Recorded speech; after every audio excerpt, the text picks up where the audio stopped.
Capítulo 20. Jump. E portanto, deixe que eles venham, o povo a quem pertenço, e quando chegarem à cidade, deixe que se sintam em condições de dizer: esta é a nossa cidade e a nossa casa, por tanto tempo quanto desejarmos ficar aqui. Que haja sempre espaço livre, que palavras ilegíveis, de rebanhos. Então não haverá estrangeiros em Jump, apenas vizinhos e amigos, indo e vindo como lhes aprouver. E o desejo do sacrifício foi cumprido, nisso, como em todas as coisas. Assim eu li, anos depois, no fragmento de uma tábua sagrada dos Shurdan, e assim finalmente vim a compreender Jump.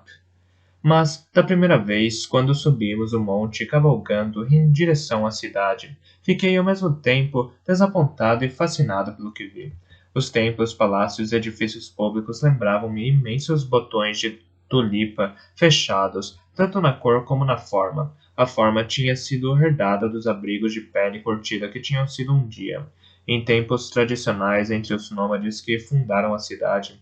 As cores resultavam apenas do amor que o povo da montanha tem por encher tudo de cores vivas. Os edifícios tinham sido pintados em preparação para nossa chegada e para as núpcias da princesa, e, portanto, eram exuberantes e quase excessivos. Os tons de púrpura eram dominantes, com amarelos contrastando, mas todas as cores estavam representadas. Um campo de açafrão brotando na neve e na terra negra será talvez a melhor comparação para esse espetáculo, pois as rochas negras e desnudadas das montanhas e as sempre vivas, escuras, tornavam as cores vivas dos edifícios ainda mais impressionantes.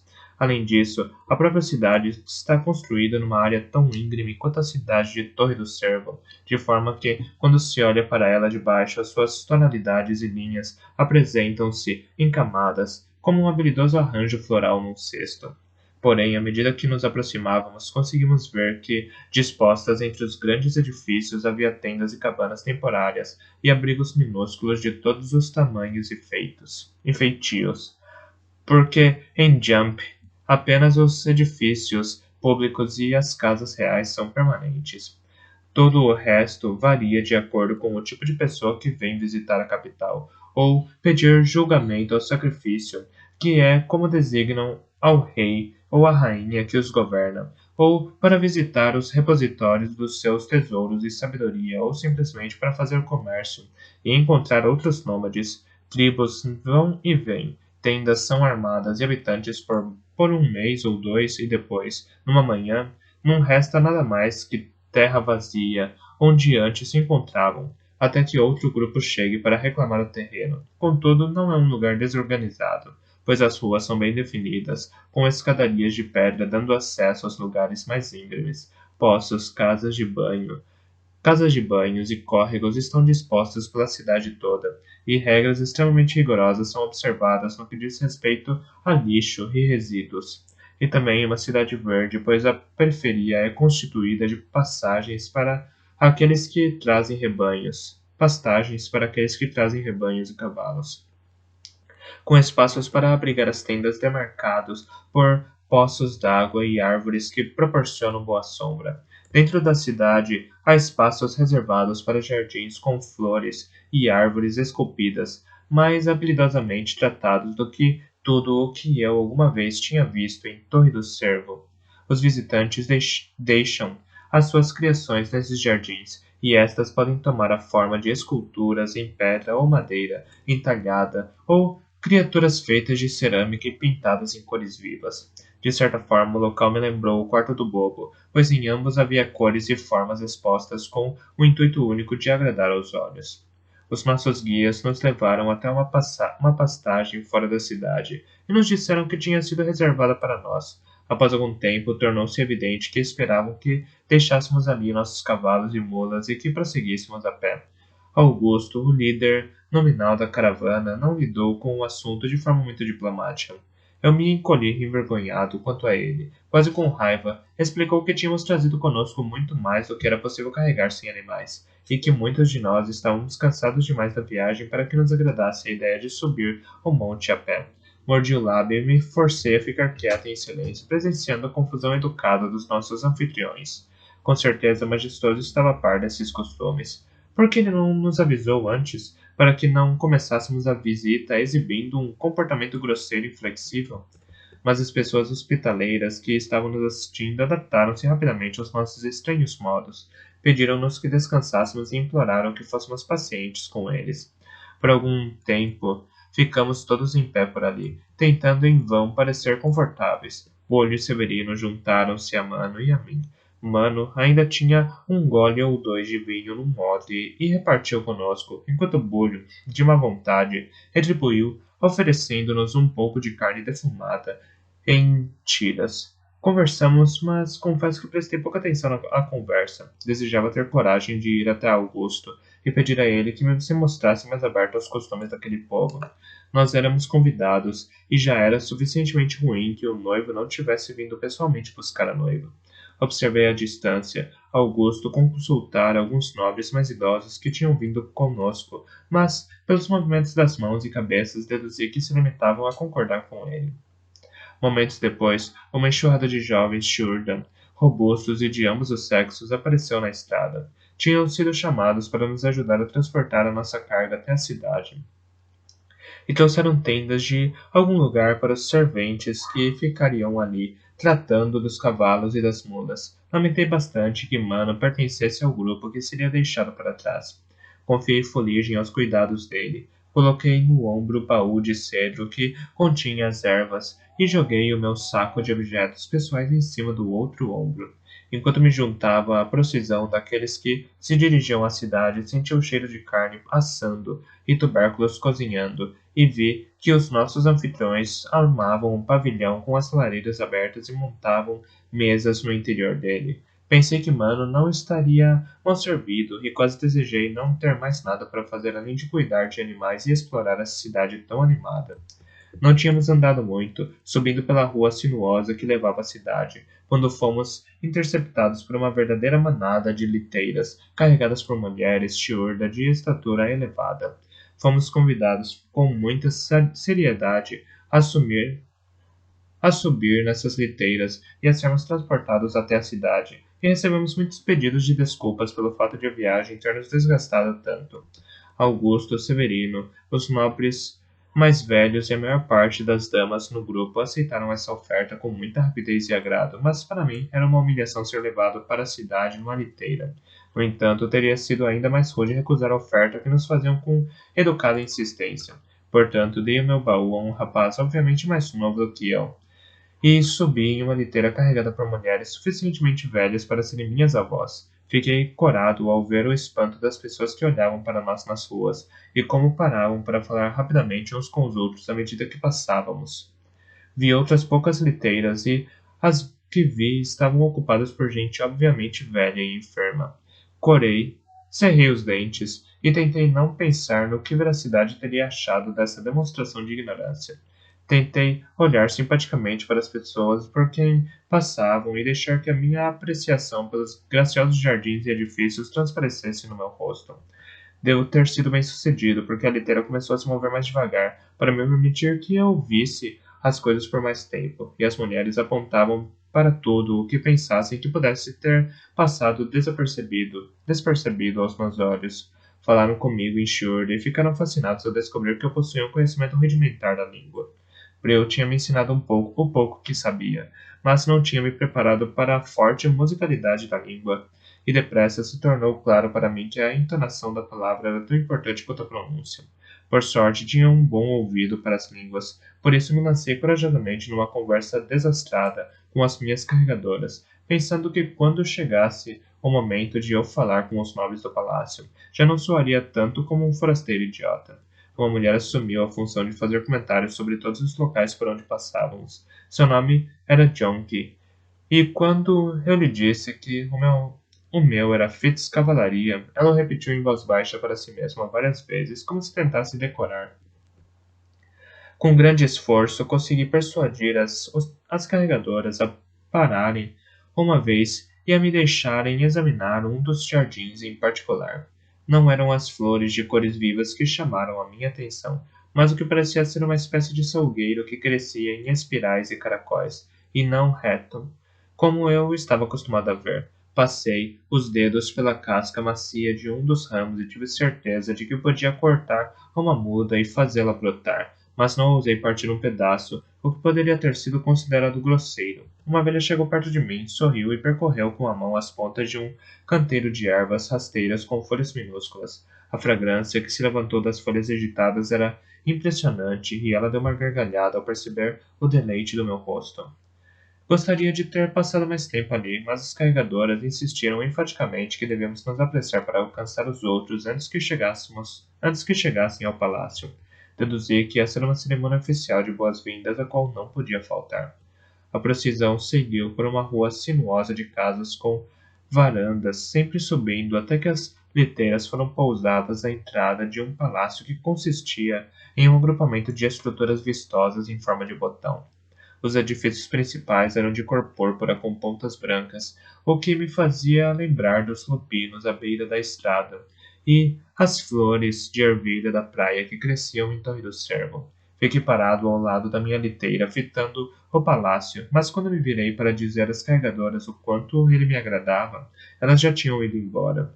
Reapareceram minutos depois, vestidas em amarelo alçafrão e azul celeste, cor de pêssego e cor de rosa, assim como as outras carregadoras, e caminharam conosco, oferecendo-nos bacias de água perfumada e toalhas de tecido suave para limpar o pó e o cansaço dos nossos rostos e pescoços. Garotos e jovens em túnicas azuis com cintos trouxeram vinho de amoras e pequenos bolos de mel. Quando todos os convidados já tinham se lavado e se servido de vinho e bolo, pediram-nos que os seguíssemos para dentro do palácio. O interior do palácio era tão estranho quanto o resto de Jump. Um grande pilar central sustentava a estrutura principal, e uma observação mais minuciosa me revelou que se tratava do imenso tronco de uma árvore, com as saliências criadas pelas raízes ainda evidentes por baixo das pedras do pavimento em volta da base. Os suportes das paredes graciosamente curvas eram igualmente árvores, e dias depois vim a saber que o palácio tinha demorado quase 100 anos para crescer. A árvore central tinha sido selecionada, o terreno roçado, e, então, o círculo das árvores que serviriam de suporte foi plantado, cuidado e moldado durante o crescimento com o auxílio de cordas e podas, de forma que todas se inclinassem para a árvore que ficava no centro. Em dado momento, todos os outros ramos haviam sido cortados e as copas das árvores trançadas umas às outras para formar uma coroa. Então, as paredes foram criadas primeiro com uma camada de tecido cuidadosamente entrelaçado, que em seguida foi envernizado até endurecer, e então revestido em camadas e camadas de tecido rústico feito de casca de árvore. Esse tecido de casca foi em seguida coberto com um tipo peculiar de barro existente na região, e depois revestido com uma camada brilhante de tinta resinosa.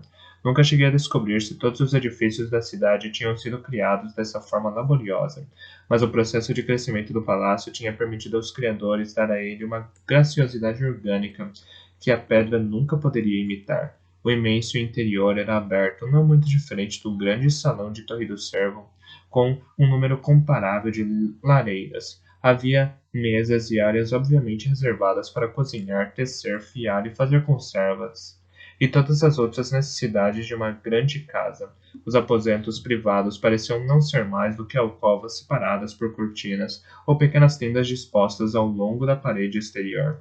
Havia também alguns apartamentos, em níveis mais elevados, acessíveis por meio de uma rede de escadarias de madeira que lembravam tendas armadas sobre plataformas de estacas. Os alicerces de sustentação desses apartamentos eram feitos de troncos de árvore naturais. Percebi com certo desalento que teria bem pouca privacidade para qualquer trabalho discreto que necessitasse realizar. Logo fui encaminhado à tenda que serviria de aposento para mim. Dentro, encontrei o baú de cedro e o saco à minha espera, justamente com mais água quente perfumada e um prato de frutas. Troquei de roupa rapidamente, tirando as vestes empoeiradas que tinha usado durante a viagem, e vestindo uma túnica bordada com mangas abertas e perneiras verdes combinando, as quais Dona Despachada tinha determinado como apropriadas. Pensei outra vez no veado ameaçador bordado na túnica, e em seguida afastei-o da mente. Talvez Veracidade tivesse pensado que essa insígnia alterada fosse menos humilhante do que aquela que proclamava tão claramente a minha ilegitimidade. De qualquer maneira, serviria. Ouvi o som de sinos e pequenos tambores do grande salão central e deixei meus aposentos apressadamente para descobrir o que estava acontecendo. Sobre um estado instalado diante do grande tronco e decorado com flores e grinaldas de sempre vivas, augusto e majestoso se perfilavam diante de um homem idoso flanqueado por dois servos em túnicas brancas simples. Uma multidão tinha se aglomerado num grande círculo em volta do estrado, e eu me juntei rapidamente a ela.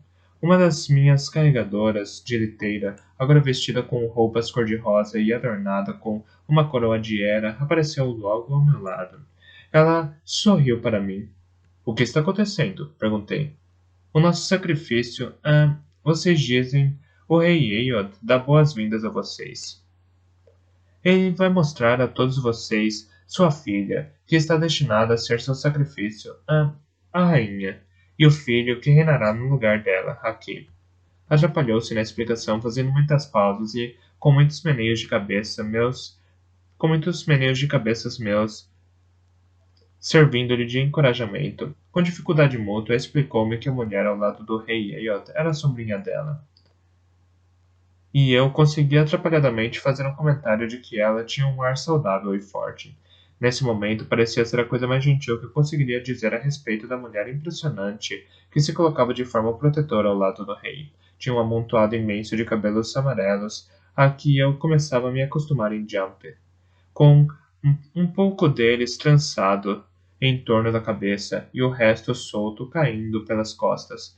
O rosto dela era sério, os braços desnudos, musculosos. O homem do outro lado do rei, Aeod, era mais velho, mas ainda assim tão parecido com ela quanto o irmão gêmeo, com exceção do cabelo, cortado grosseiramente na altura do pescoço. Tinha os mesmos olhos de jade, nariz reto e boca séria. Quando consegui perguntar à mulher idosa se ele também era seu parente, sorriu como se eu não fosse muito esperto e me respondeu que, claro, era seu sobrinho.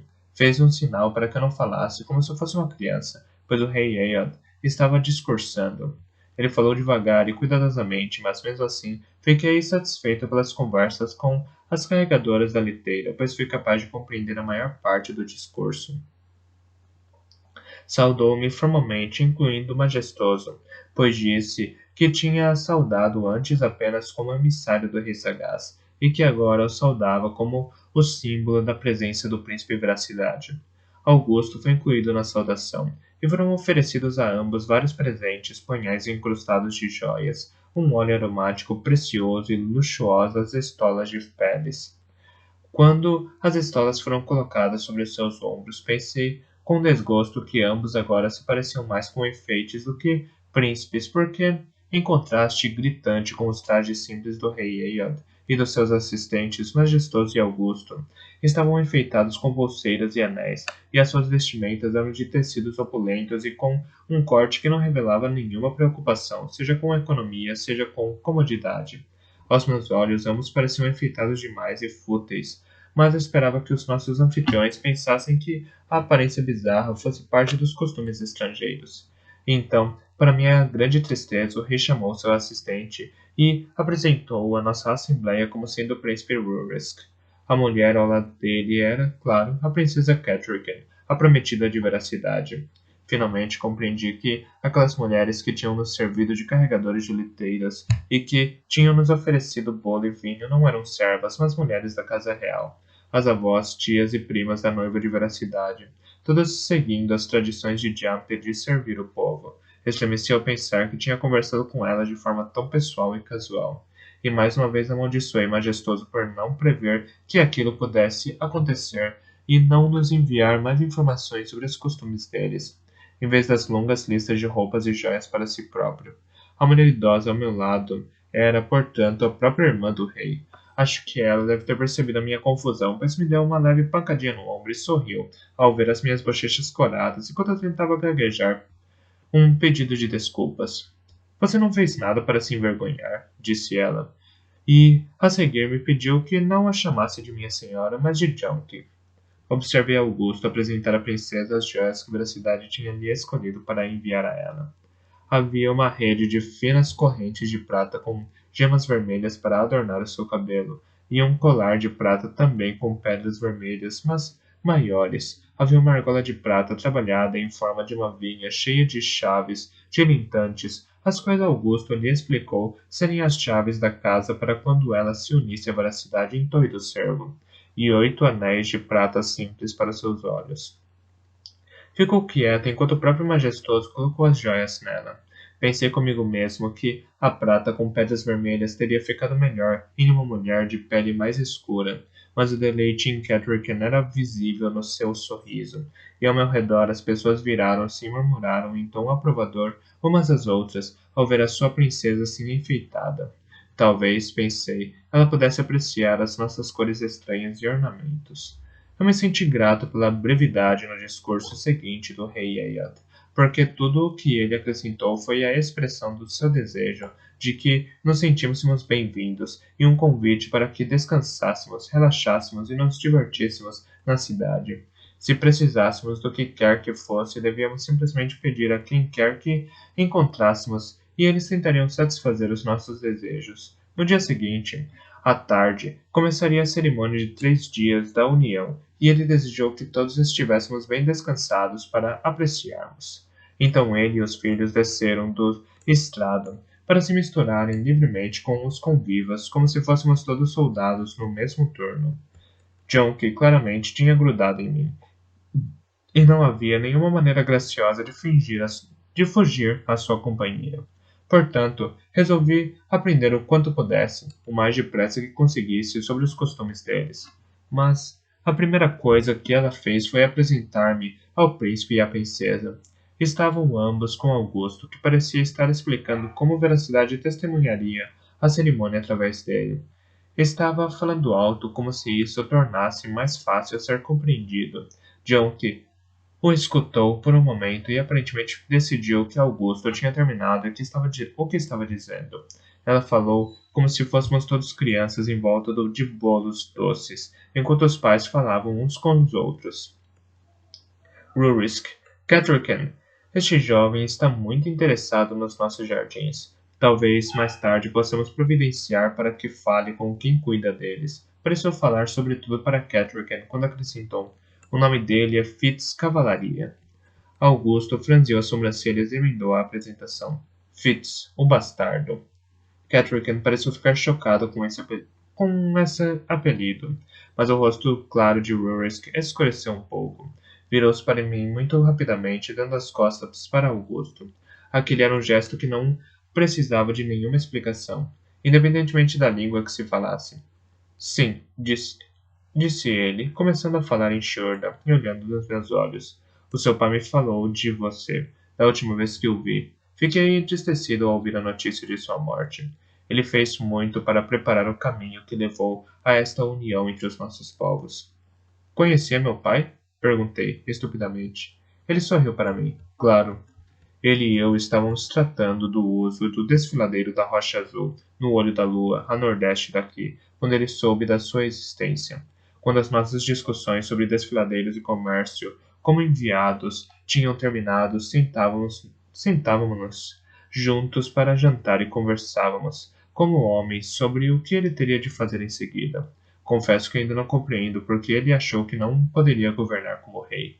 Os costumes de um povo não são costumes de outro. Ainda assim, com este casamento, estamos mais próximos de unir os nossos povos num só. Pensa que isso lhe agradaria? Rurisk estava me dando toda a sua atenção e o uso da língua Shurda efetivamente excluía Augusta da conversa. Catrican parecia fascinada. O rosto de Augusto atrás do ombro de Rurisk tornou muito quieto. Então, com um riso sombrio de puro ódio voltado para mim, virou as costas e juntou-se ao grupo em torno de Majestoso, que estava falando com o rei Ayad. Por alguma razão que desconhecia, eu tinha toda a atenção de Rurisk e Catrican. Não conheci bem meu pai, mas acho que ele ficaria satisfeito ao ver. Comecei, mas nesse momento a princesa Catrican me ofereceu um sorriso cintilante. Claro, Como pode ser tão estúpida? Você é aqueles que chamam de Fitz. Não é você que costuma viajar com Dama Timo, a envenenadora do Rei Sagaz? E você não está sendo treinado como seu aprendiz? Majestoso me falou de você. Que generoso da parte dele, eu disse futilmente. E não faço ideia nem do que foi dito para mim depois, nem do que respondi. Podia dar-me por satisfeito por não ter cambaleado e caído ali mesmo. E dentro de mim, pela primeira vez, percebi que eu sentia por majestoso mais do que desagrado. Rusk lançou um olhar fraterno, reprovador, ao comportamento de Catrican e virou-se para falar com o criado que lhe pedia instruções sobre alguma coisa. A rainha, à minha volta, várias pessoas falavam animadamente em meio às cores e odores de verão, mas eu sentia como se as minhas tripas estivessem congeladas. Recuperei os sentidos quando Catrican me puxou pela manga. Ficam daquele lado, informou-me.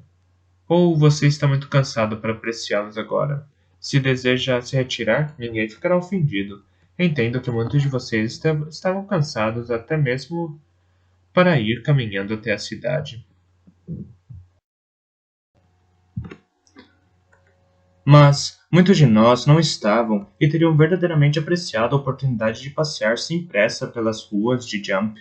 Falaram-me das fontes azuis e estou ansioso para vê-las. Titubei só um pouco ao dizer isso e esperei que fizesse algum sentido na sequência do que ela estava me contando.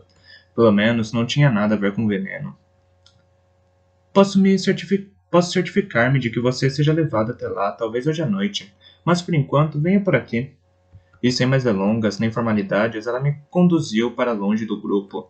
Augusto nos observou enquanto nos afastávamos e vi majestoso virar-se e dizer alguma coisa à parte para Bullion. O rei Ea tinha se afastado da multidão e estava olhando bondosamente para todos, do topo de uma plataforma elevada. Perguntei-me por que é que Bullion não tinha ficado com os cavalos e os outros servos, mas Catrican tinha puxado um painel pintado para o lado, revelando uma porta, e então deixamos o salão principal do palácio. Com efeito, estávamos do lado de fora andando sobre um caminho de pedras sob uma arcada de árvores. Eram salgueiros e os seus ramos vivos tinham sido entrelaçados por cima, formando uma proteção verde contra o sol da tarde. E protegem o caminho da chuva também. Pelo menos grande parte dele, acrescentou Catrick, não notar meu interesse. Este caminho leva aos jardins sombrios, são os meus favoritos, mas talvez queira ver o herbário primeiro? Agrada-me ver todo e qualquer jardim, senhora. Respondi, e era verdade. Lá fora, longe da multidão, teria mais oportunidade de organizar os meus pensamentos e refletir sobre o que devia fazer na posição insustentável em que tinha sido colocado.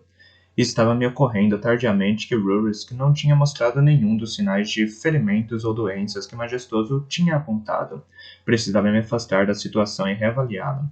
Havia mais, muito mais coisa acontecendo do que aquilo para o que eu tinha me preparado. Com esforço, afastei os pensamentos do meu próprio dilema e concentrei-me no que a princesa estava me dizendo.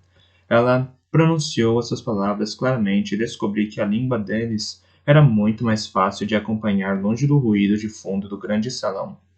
Ela parecia saber muito sobre jardins e deu-me a entender que não era um passatempo, mas o conhecimento que se esperava dela como princesa. À medida que andávamos e conversávamos, tinha de me lembrar constantemente de que era uma princesa e prometida em casamento à veracidade. Nunca tinha encontrado uma mulher assim antes. Havia nela uma dignidade tranquila, muito diferente da constante consciência de sua alta posição, que eu normalmente encontrava nas mulheres de melhor nascimento que o meu. Mas ela não hesitava em sorrir, ou ficar entusiasmada, ou curvar-se para cavar no solo em volta de uma planta para me mostrar um tipo particular de raiz que estava descrevendo. Limpou uma raiz de terra e em seguida cortou com a faca que trazia à cintura um pedacinho do cerne do tubérculo para me permitir provar o gosto forte. Mostrou-me certas ervas de sabores pungentes usadas para temperar carne e insistiu que eu provasse uma folha de cada uma de 3 variedades, porque embora aquelas plantas fossem muito semelhantes, os sabores eram bem diferentes. De certa maneira, ela era como paciência, mas sem as excentricidades. Também era como Molly, mas sem a dureza que Molly tinha sido forçada a desenvolver para sobreviver. Como Molly, ela conversava comigo de um modo franco e direto, como se estivéssemos no mesmo nível. Dei por mim, pensando que Veracidade talvez viesse a gostar dessa mulher mais do que esperava. E contudo, outra parte de mim se preocupava com o que Veracidade pensaria da noiva. Ela não era de andar atrás de rabos de saia. Ele não era de andar atrás de rabos de saia. Mas os seus gostos no que diz respeito a mulheres eram óbvios para quem quer que tivesse passado algum tempo com ele. E aquelas a quem ele sorria eram normalmente as pequenas, roliças e morenas, frequentemente com cabelos encaracolados, com risos de garota e mãos suaves e minúsculas. O que acharia ele dessa mulher alta e pálida, que se vestia de um jeito tão simples como uma criada, e que declarava apreciar muito cuidar dos próprios jardins? À medida que a conversa prosseguia, descobri que ela conversava sobre falcoaria e reprodução de cavalos com o mesmo conhecimento de qualquer homem do estábulo. E quando lhe perguntei o que fazia como entretenimento, ela me falou da sua pequena forja e ferramentas para trabalhar metal, e levantou o cabelo para me mostrar os brincos que ela tinha feito para si mesma. As pétalas de prata finamente elaboradas de uma flor abraçavam uma gema minúscula que parecia uma gota de orvalho. Tinha dito uma vez a Molly que Veracidade merecia uma mulher completamente ativa, mas agora ficava pensando se ela o encantaria o suficiente. Tinha certeza de que a respeitaria, mas seria o respeito suficiente entre um rei e a sua rainha? Resolvi não me preocupar com os problemas alheios, mas em vez disso, cumprir o que tinha prometido a Veracidade. Perguntei a ela se o majestoso tinha falado sobre o futuro marido, e ela ficou subitamente silenciosa. Sentia recorrer à sua força de vontade para responder que sabia que era o príncipe herdeiro de um reino que enfrentava muitos problemas. Majestoso a tinha prevenido que Veracidade era muito mais velho do que ela, um homem simples e pouco sofisticado que talvez não viesse a se interessar muito por ela. Majestoso tinha prometido a ela que se manteria sempre ao seu lado, ajudando-a a se adaptar, esforçando-se para garantir que a corte não fosse um lugar solitário para ela. E assim estava sendo preparada. Que idade você tem? Perguntei impulsivamente. 18, respondeu, e sorriu ao ver a surpresa no meu rosto. Como sou alta, o seu povo parece pensar que sou muito mais velha do que isso, confessou-me. Bem, você é mais nova do que Veracidade, então, mas a diferença de idades entre vocês não é muito maior do que entre muitas esposas e maridos. Ele fará 33 anos nesta primavera. Tinha pensado que ele era muito mais velho do que isso, disse, intrigada. Majestoso me explicou que eles têm apenas o pai em comum. É verdade que Cavalaria e Veracidade são ambos filhos da primeira rainha do rei sagaz, mas não há uma diferença de idades tão grande entre eles. E Veracidade, quando não está ocupado com os problemas do Estado, não é tão rígido e severo como você pode estar imaginando. É um homem que sabe rir. Ela me olhou de lado, procurando avaliar se eu estava tentando fazer uma imagem de Veracidade melhor do que ele merecia. É verdade, princesa. Já ouvi rir como uma criança com os teatros de marionetes durante a festa de primavera. E quando todos, para dar sorte, reúnem-se para a prensa de frutas na preparação do vinho de outono, não se faz de rogado quando é a sua vez.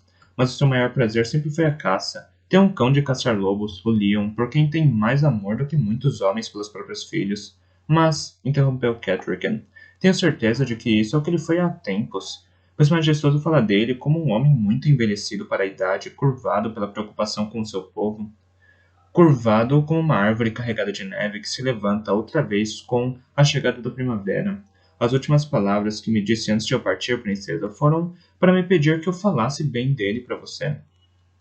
Ela baixou rapidamente os olhos, como se quisesse esconder de mim o súbito alento que seu coração tinha sentido. Quando você fala dele, vejo um homem diferente. Fez uma pausa e em seguida fechou com firmeza a boca, proibindo-se de fazer o pedido que eu ainda assim ouvi. Sempre o vi como um homem bondoso, tão bondoso quanto alguém pode ser quando é levado a uma posição dessa responsabilidade. Ele leva seus deveres muito a sério e não poupa a si mesmo quando o povo necessita dele. Foi isso que não lhe permitiu vir até aqui para encontrá-la.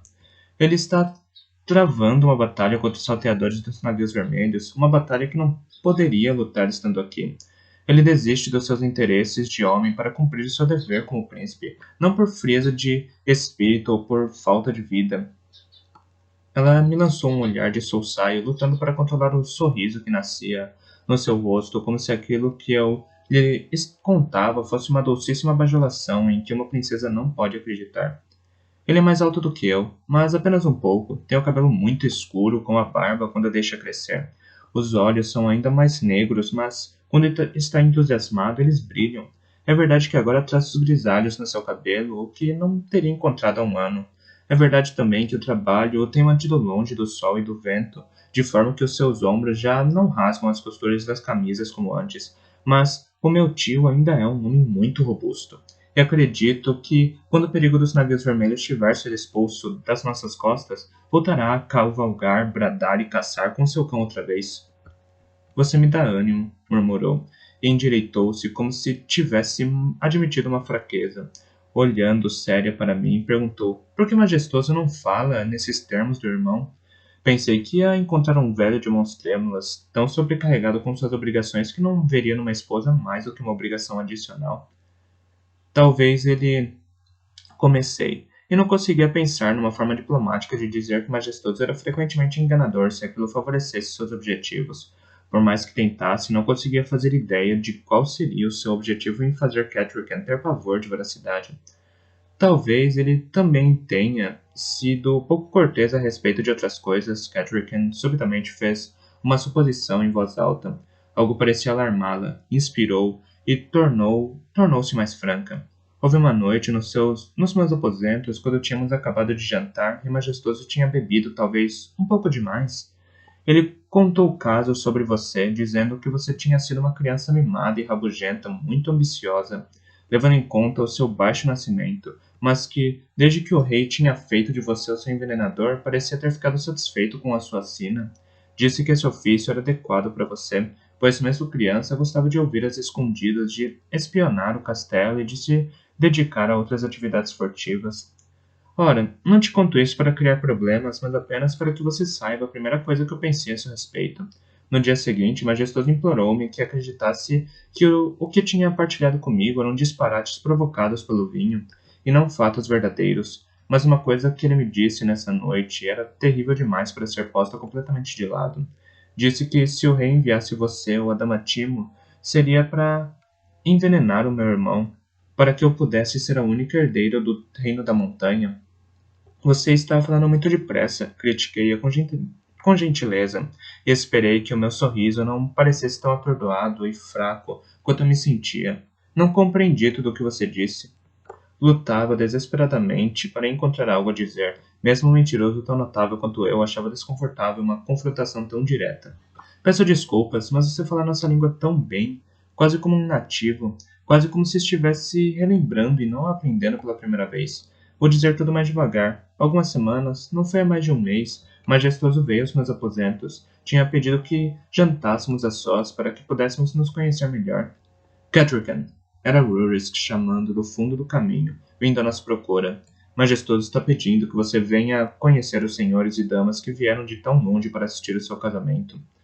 John Key estava com ele, andando depressa atrás dele, e quando a segunda e inequívoca onda de tonturas me acometeu, pareceu-me que ela tinha o ar de quem sabia demais, e que, medida, eu me perguntei, tomaria abreu se alguém enviasse um envenenador à corte de sagaz para eliminar veracidade.